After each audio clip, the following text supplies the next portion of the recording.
ఏ hi everyone. ఈరోజు మనం coin change problem చూద్దాం. మనకు సెట్ ఆఫ్ కాయిన్స్ ఇస్తారన్నమాట, 1 2 5. దాంతో మనం ఎంత అమౌంట్ చేయాలో కూడా ఇస్తారన్నమాట. అమౌంట్ 11 అన్నమాట. సో ఈ 11ని మనం least amount of coins use చేసుకొని ఫామ్ చేయాలన్నమాట. 5 5 1 యూజ్ చేస్తే 3 అవుతుంది. అదే 1 యూజ్ చేసుకున్నాం అనుకో, జస్ట్ 1 కాయిన్ యూజ్ చేసి అమౌంట్ ఫామ్ చేయాలనుకుంటే 11 కాయిన్స్ యూజ్ చేయాల్సి వస్తుంది. సో అది మినిమం అమౌంట్ కాదు కాబట్టి మనకు మినిమం అమౌంటే రిటర్న్ చేయాలి. 5 5 మినిమం అమౌంట్ ఆఫ్ కాయిన్స్ అనమాట. సో ఇది అవుట్పుట్. అదే మనం అమౌంట్ ఫామ్ చేయలేకపోయినాం అనుకో, ఇది అమౌంట్ 3 ఇచ్చింది, మనం 2 యూజ్ చేసుకొని 2 + 2 యూజ్ చేస్తే 4 అవుతుంది. 4 రేంజ్ దాటి వెళ్ళిపోతుంది కాబట్టి -1 రిటర్న్ చేయాలి. అదే ఇప్పుడు ఈ ప్రాబ్లం చూసుకుంటే, ఫస్ట్ ప్రాబ్లం మనకి అమౌంట్ ఏమి ఇచ్చిండ్రు, 1 2 5, ఇంకా ఇంకా కాయిన్స్ ఇచ్చిండ్రు. Coins 1 2 5, amount 11. సో మనకు తెలిసిన ఏంటి అమౌంట్ అంటే, ఈ అమౌంట్కి అమౌంట్కి మనం 0 కాయిన్స్ యూజ్ చేసుకొని ఫామ్ చేయొచ్చు. 0 అమౌంట్కి 0 ఫామ్ యూజ్ చేసుకోవచ్చు. 1కి మనం 1 అమౌంట్ ఫామ్ చేయాలంటే 1 కాయిన్ యూజ్ చేసుకోవచ్చు. 2కి 2, 5కి 5. మిగతా అన్ని మనకు తెలియదు కాబట్టి ఇన్ఫినిటీ అనమాట. కానీ మనం ఇక్కడ 11th మనం ఫైండ్ అవుట్ చేయాలి. 11 దాకా వెళ్ళాలన్నమాట. ఫస్ట్ కాయిన్ యూజ్ చేసి మనం ఏం చేస్తాం, ఇట్లా చూస్తాం అనమాట. ఫస్ట్ కాయిన్ యూజ్ చేసి ప్లస్ చేస్తుంటాం అనమాట, అడిషన్ చేస్తూ ఉంటాం అనమాట. ఫస్ట్ కాయిన్ యూజ్ చేసి +1 చేస్తాం. 1 + 1 ఇప్పుడు 2 అవుతుంది. ఇది 2 కాయిన్స్ యూజ్ చేసి మనం 2 ఫామ్ చేసినాం. అట్లనే ఈడ 11 కాయిన్స్ యూజ్ చేసి 1 కాయిన్ తీసుకొని 11 టైమ్స్ యూజ్ చేస్తే 1 కాయిన్ అమౌంట్ 11 అవుతుంది. సో ఇప్పుడు నెక్స్ట్ కాయిన్కి షిఫ్ట్ అవుతాం అనమాట. ఈ కాయిన్ తోటిని 11 కాయిన్స్ తీసుకోవాల్సి వస్తుంది. అదే ఇప్పుడు 2 తీసుకొని చేస్తే ఏమవుతుంది చూద్దాం. ఇప్పుడు 2 అంటే 2 నుంచే స్టార్ట్ చేస్తాం. 2 అమౌంట్ నుంచే స్టార్ట్ చేస్తాం. ఈ అమౌంట్ ఫామ్ కాదు కాబట్టి ఈ 2 నుంచి తీసుకుంటాం. ఇప్పుడు 2 నుంచి అమౌంట్ ఫామ్ చేయాలనుకుంటే ఒక్కటే కాయిన్ యూజ్ చేసుకొని ఫామ్ చేయగలుగుతాం. దాని తర్వాత 3 ఫామ్ చేయాలంటే మనం 2 + 2 4 దాటి వెళ్ళిపోతుంది కాబట్టి దీనికంటే లీస్ట్ కాయిన్ తీసుకుంటాం.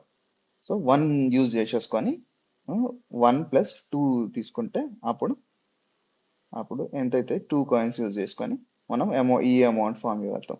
అట్లనే ఇప్పుడు మనం ఈడ దాకా వెళ్తే ఈడ 2 అవుతుంది, ఈడ 3 అవుతుంది, 3 అవుతుంది, ఈడ 4 అవుతుంది, ఈడ 4 అవుతుంది, 5 అవుతుంది, 5 అవుతుంది, ఇంకా ఈడ 6 అవుతుంది. 6 కాయిన్స్ యూజ్ చేసుకోవాల్సి వస్తుంది. So 6 is lesser than 11 which we formed with 1 coin. So మనం ఇది తీసేసుకుంటాం. ఇంకా ఇది తీసేసి దీని ప్లేస్ ఇది పెట్టేస్తాం. దాని తర్వాత ఇప్పుడు 5 తీసుకుంటాం. 5 అంటే మనం ఇక్కడ నుంచి స్టార్ట్ చేసుకుంటాం. ఇదంతా ఇగ్నోర్ కొడతాం. ఈ నుంచి 1 కాయిన్ యూజ్ చేసి ఫామ్ చేస్తాం. కానీ ఇది వరకు మనం ఏం చేసినాం, 3 కాయిన్స్ యూజ్ చేసి ఫామ్ చేసినాం. దీనితోటి ఇప్పుడు 2 కాయిన్ యూజ్ చేసి 3 కాయిన్స్ తోటి ఫామ్ చేసినాం. కానీ ఇప్పుడు ఇక్కడ చూస్తే 1 కాయిన్ తోటినే ఇది ఫామ్ చేయగలిగినాం. సో ఇది రీప్లేస్ చేసేస్తాం అనమాట.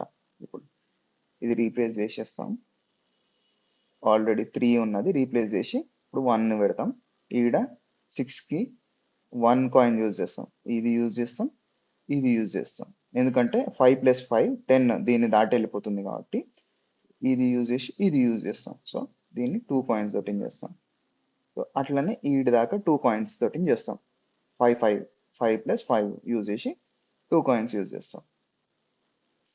ఓకే, దాని తర్వాత మనం 2 + 2 5 + 5 + 1 యూజ్ చేసి మనం ఈ కాయిన్స్ని 3 కాయిన్స్ తోటి ఫామ్ చేయగలుగుతాం. సో డైనమిక్ ప్రోగ్రామింగ్ అంటే బిగ్ ప్రాబ్లమ్ని, అంటే బిగ్ ప్రాబ్లం అన్నది ఇది 11 అనుకో, మనకు తెలిసిన ఆల్రెడీ సాల్వ్డ్ వాల్యూస్ తోటి ఫామ్ చేస్తాం. అంటే మనకు తెలిసింది ఏంటి, ఇది 1 కాయిన్, ఇది 1 కాయిన్, ఇది 1 కాయిన్, ఇది 0 కాయిన్స్ తోటి ఫామ్ చేయగలుగుతాం ఈ అమౌంట్స్ని. సో ఈ తెలిసిన వాల్యూస్ తోటి మనం చేసుకుంటూ వెళ్తే ఈ వాల్యూని ఫామ్ చేయగలుగుతాం కాబట్టి దీన్ని డైనమిక్ ప్రోగ్రామింగ్ అన్నమాట. సో ఇప్పుడు ప్రోగ్రామ్కి వచ్చి చూస్తే మనకు ఎన్ అన్నది ఇప్పుడు ఒక డిపి అరే తీసుకోవాలి. డిపి అరే equal to amount plus 1 which is 0 index కాబట్టి అమౌంట్ కంటే ఒక లెంత్ అన్నది ఒక్కటే ఎక్కువ ఉండాలన్నమాట. దాని తర్వాత ఇనిషియల్లీ అన్నిటిని ఇన్ఫినిటీ తీసుకుంటాం డిఫాల్ట్ వాల్యూ. ఫస్ట్ ఇండెక్స్కి మనం 0 తీసుకుంటాం వాల్యూ. దాని తర్వాత కాయిన్స్ని లూప్ చేసుకుంటాం. ప్రతి కాయిన్ని చూసుకుంటే ఇది ఏందోటిని లాస్ట్ దాకా మనం లీస్ట్ అమౌంట్ ఫామ్ చేయగలుగుతాం, least number of coins form చేయగలుగుతాం. సో ఇప్పుడు కాయిన్ నుంచి అమౌంట్ దాకా రేంజ్లో మళ్ళీ లూప్ చేసుకుంటాం. Each do sub amount.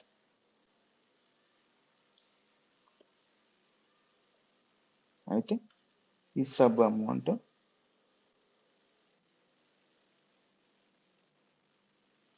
Is basically equal to sub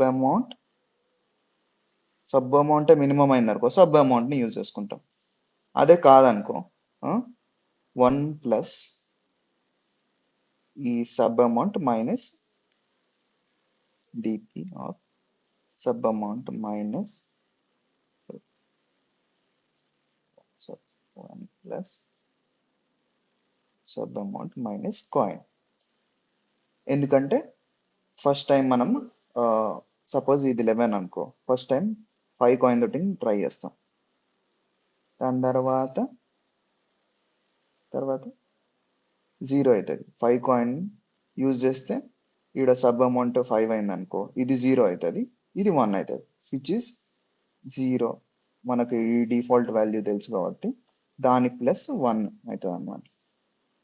అప్పుడు 1 కాయిన్ తోటి మనం 5 ఫామ్ చేయవచ్చు కాబట్టి మినిమం తీసుకుంటాం.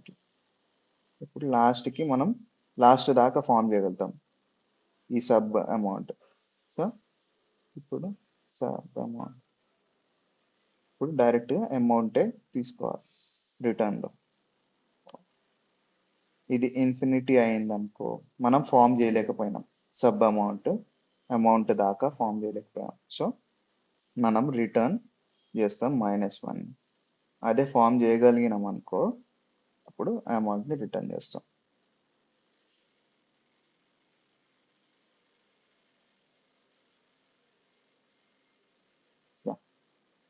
ఇప్పుడు మనం కాంప్లెక్సిటీకి వచ్చేసరికి మనం ప్రతి కాయిన్ని లూప్ చేసుకున్నాం కాబట్టి మనం బిగ్ ఓ నోటేషన్లో కాయిన్స్ లెంత్ m అనుకుంటే m దాని లోపల మనం కాయిన్ నుంచి ఈడు దాకా అమౌంట్ దాకా లూప్ చేసుకుంటున్నాం కాబట్టి n తీసుకున్నాం.